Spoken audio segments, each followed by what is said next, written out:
Hi. Have you ever wondered how medical students do it all? Put together their academic and personal lives and come out looking stronger and as fabulous as ever. You're welcome back to another episode of the Mental Saturday Check. On this episode, we are going to be discussing how the mental health of medical students is affected by medical school. My name is Satara, and with me here is Nidhi Rathore, 6th-year medical student out of 7. First on our list is long hours. Can you imagine leaving your house at 7 a.m. and getting back to it not before 8 p.m. or even before 8 p.m. at 3? I think the earliest you can get home is like 2 p.m., 3 p.m. and that's like really on rare occasions. Well, depending on the rotation you are in and all it's so long hours and the workload. You have no you time. Do you have me time? Oh, no me time at all. You have no you time. Like no me time. You are always on the move. You have so much to do, and they say medical school is not. Medical school is not a race, it's a marathon. Like you are from one thing moving on to the next, and you're always on the move. So with things like this, you have little time for yourself. Going through such a hectic schedule, always jumping from one thing to the other, you kind of get stressed. No, you do get stressed. Not kind of stressed. You do get stressed. You get physically stressed. There's this mental workload you have to bear with for because everything everything just happens at once. It's like you're there, you have to go to school, you have to study, you have to prepare for your lecture if you are very serious. you have assignments, you have tutorials, ward rounds, grand ward rounds. God damn it. So you have like a long list of stuff things you need to study, a long list of stuff you need to keep up with. And the thing is, some people handle it well. You know, we are different people. Some people are actually able to handle it well, but some aren't. And this continuous move one place to another is, we know that's how it's supposed to be like, but it can really get very stressful. So long hours would be number one on our list, and that's one thing that can really affect. When was the last time you had a very long break, like from all this? Your longest break since you came to UDS? Longest break since How I many came weeks? to UDS? I think that would be 6 weeks break. 6 good weeks. In a whole year, out of 52 weeks, you get 6 weeks break. And that's just it. You have no time. Even when you are off school, there are still a lot of things you need to be studying at home. So there's just so much stress on you. And if you're not able to cope, if you don't find ways of managing your own self, like managing your time and all, you could just derail.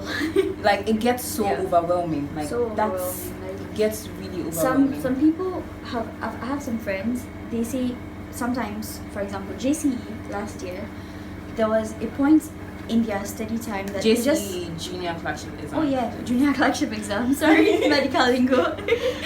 Yeah, so during her JCE exam, she used to get so stressed that at some point she would just stop studying, put her head down on her table or her bed, or just cry for 15 minutes straight, then get up, wash her face, take her bath, eat something, and come back and continue studying. Like, I've cried in an exam hall before, and I'm not even joking. Yeah. I was literally in the exam hall with my paper. Some of us cried and during I was crying our practical. So, like, you still have to keep going because your time is like your time is not yours. So the long hours is one, the workload, like just too many stuff to do. I think the next would be the expectations. People have so many expectations of us. It's like we're in med school, we're supposed to be the beacon of hope. You're supposed to be smart enough. We're supposed to be you were smart enough to get into medical school. You should be smart enough to complete medical school without. We're expected to know what every drug is for. You're expected to know every disease. You're expected to know most of them. You're expected to know the pathology. You're expected to know physiology, anatomy, microbiology. Everything. You're expected to know so many things, and that's how it's supposed to be. We are not complaining. No, we can't complain. We have no right to. We have no right to. But this actually, the expectations of people, expectations from your own peers, expectations from your family, your teachers, friends, your teachers, the doctors who teach you. Like, it can get really suffocating. Is that the word I should use? The expectation. Maybe sometimes it's a bit too much. Because expectations. Like, and this, just imagine if you're someone who did very well, or you are used to the 90s and Imagine 80s. being someone who sat for your school at the NSMQ and now you're a medical student. You want to be perfect in everything. And you're getting The 50s. perfect student, the perfect doctor, the perfect friend. It can be a lot. It is a lot. Like, It can be a lot.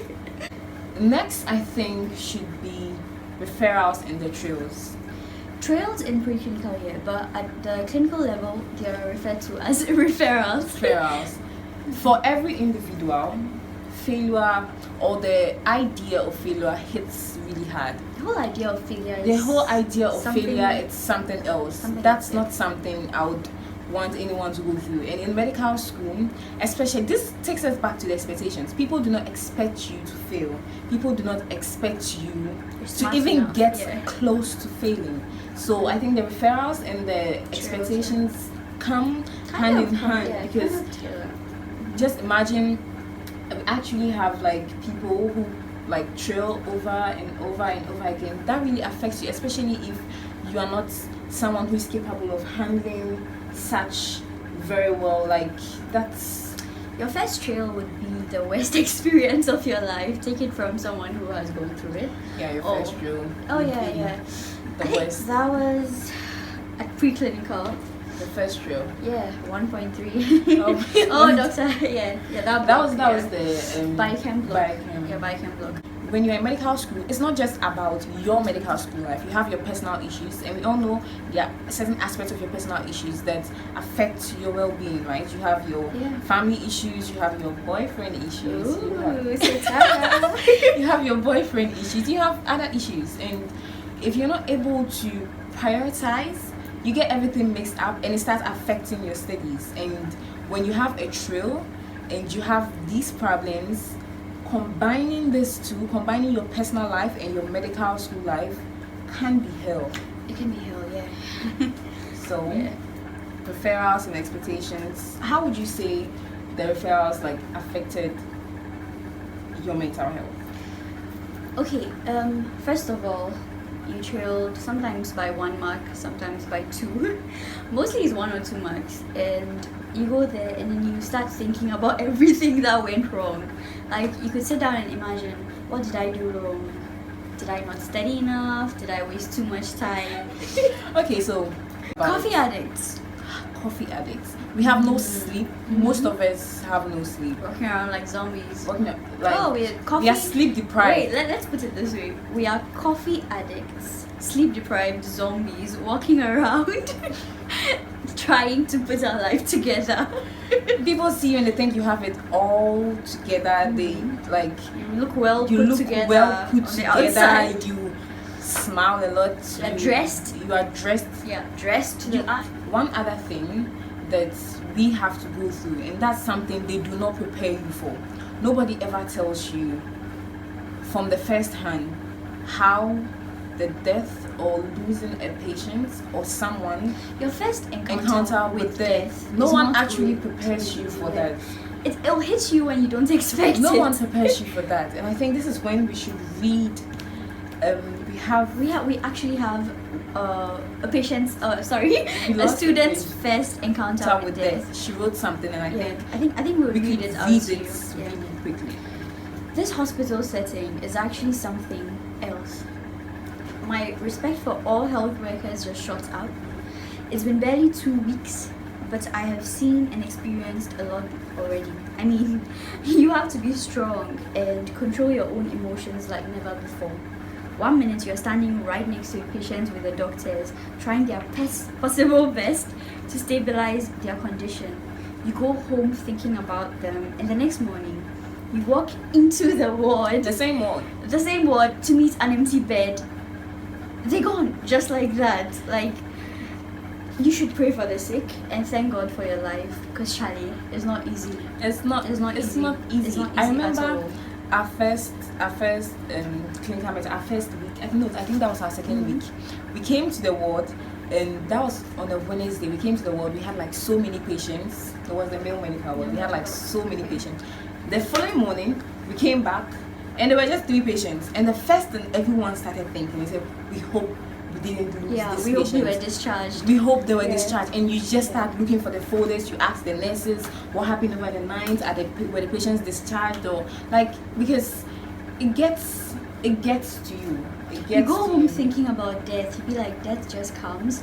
I mean, one morning I was walking to TTH, and the first thing I thought was, damn it. So, is death just standing there waiting to reap his next soul? Is the Grim Reaper just here watching us? Yeah, the Grim Reaper. I mean, is he just here watching us like fools trying to stabilize someone he's bound to take away? Even though we might not know these patients on a personal basis, even though we might not know them, they leave an impact. But they leave some kind of, especially when you are starting, especially for us, especially when we are starting like this. Like your first patient, you come to the ward, your first patient, you're supposed to take the history, examine the patient, you try to ask the patient every morning how you are doing and all that. And one moment, you just come and then they're gone. They are gone. You spent your whole night reading about the patient's condition, trying to find out ways and stuff, and you just come the next morning and they are gone, just like that. I think the first patient I lost, she had diabetes, and she was at the point where she couldn't even move. I remember the day they were trying, before she died, the night before she died, they were trying very desperately to get her blood sample, and the blood was coagulated while they were drawing it. They had to take a femoral tap. It was that bad. Yeah, a femoral vein tap. How did that affect you? I mean, I came the next day and then she was gone. First of all, I was like, I was blank. I wasn't thinking about anything, but I think as the day went on, by the time I got home, I was now thinking about the Grim Reaper standing at the entrance. No, so that's when you go back to the Grim Reaper thing. Yeah, the Grim Reaper thing. So we just listed some of the things we think affects the mental health of a medical student. So I just wanted to quickly list out things that could help us. What could help us. You need a support system. That's number one. You need a support system. You need a support system. If you are used to home, try to call home as many times as you can, because talk to your family. Medical school actually has that effect on you. Like, you get so engrossed in what you're doing, you forget you have a family back home. Try to keep up with them. You actually forget you have a life. You actually forget you have a life. Like, if you are used to home, try to keep up with that. You call home once a while. You need friends. They always say you need friends to survive in medical school. You do need friends to survive in medical school. Yes, you do need friends. You do need. I used to be a loner back in high school, timid, but trust me, I have like 5 girlfriends, and you need friends to survive. You need friends to survive. You need someone around you, someone to push you, maybe give you a little bit of pressure, someone you can hang out with, release stress, go to them, maybe act goofy for like an hour, maybe. And coming back to the friends, you need to also be selective of your friends. You need people who would be push you, influences on your life. When you are down, you have someone to lean on, and you do the same, that kind of thing. So you need friends, activities. You need a good support system, the same thing, and you need to have time for yourself. What do I mean by that? You need to have time for yourself. Me time. You need me time. Maybe once in a while. Yeah, once in a while, unwind. Don't overdo it like some of us do. You need some time for yourself. Maybe you just take like a day off. Once in a while. I have that. Take a Sundays day off. Are for me. Yeah. I don't do anything medical on Sundays. I don't do anything medically related on Sundays. Sundays are mine. I don't joke with my Sundays. I think most of the time the weekend is just for you to catch up with your personal stuff, like laundry. Okay, maybe Saturdays. On Saturdays I still do, but Sundays. So you need maybe. You might think you don't need a whole day for that, but I do. So you try to figure out what works for you. Maybe you need a couple of hours. Maybe you go out dancing salsa. Yeah, you go out. Like, find things to do, because trust me. Or you might want to do something like hanging out with friends, going home to visit your family if you live in Tamale. If you have a problem, I know this gets really difficult. Usually we say try to talk about it, and we don't understand how difficult it is actually to talk about it. But do try to talk about it. do try to talk about it to people you trust. I'm pretty sure we have counselors around in the school. We have doctors that can help you. We have lecturers that can help you. We have even your own peers that could help you get the help you need. Especially for those who trail. I think that's the one thing about medical school that could really break you down. Yeah, because failing, all your fail. effort, all your studying could be for naught. And the worst of it all is when you are repeated.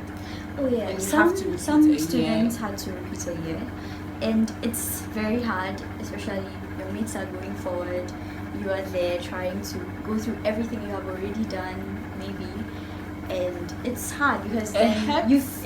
It hurts because you're going to keep seeing these people, and maybe you might get used to it along the line. But a flashback, I should have been with these people. Yeah, or and something triggers it. Sometimes some people might use that to hurt you. Yeah, something triggers it, and you go back. Happens. You go back. So these are like things that lower your self-esteem.